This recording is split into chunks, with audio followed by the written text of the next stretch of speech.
এটা বটতকিয়ার কেন্দ্রীয় জামে মসজিদ, এটা বটতকিয়ার একটি ঐতিহ্যবাহী মাদ্রাসা। এখানে ফয়সালা উচ্চ বিদ্যালয়ে অনেক বাইরে আমাদের এখান থেকে যায়। এই জনবহুল এলাকায় ফুটওভার ব্রিজ মিরসরাইতে প্রথম যদি একটা ব্রিজ করতে হয় সেটা বটতকিয়াতে করতে হয়। কেন চট্টগ্রামে আপনারা ফুটওভার ব্রিজ করেছেন? বিভিন্ন সামাজিক সংগঠন, রাজনীতিবিদ এবং শিক্ষা প্রতিষ্ঠানরা বারবার মানববন্ধন করে আপনারা ফুটওভার ব্রিজ দেননি।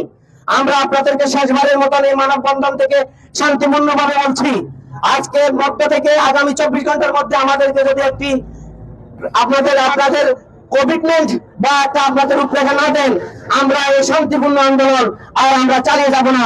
আমরা ঢাকা চট্টগ্রাম এই রোড আমরা ব্লক করে দিতে বাধ্য হব। আমাদেরকে অশান্ত করার চেষ্টা করবেন না। আমরা যদি অশান্ত হই, আমরা ফুটওভার ব্রিজ আদায় করার মাধ্যমে আমরা আমাদের এই আন্দোলন আমরা অবস্থান কর্মসূচি দেব, আমরা রোড ব্যারিকেড দেওয়ার মতো কর্মসূচি আমাদের হাতে আছে। আমরা শান্তিপূর্ণভাবে সামনে নির্বাচন, আপনাদের এই আইন শৃঙ্খলা বাহিনী প্রশাসন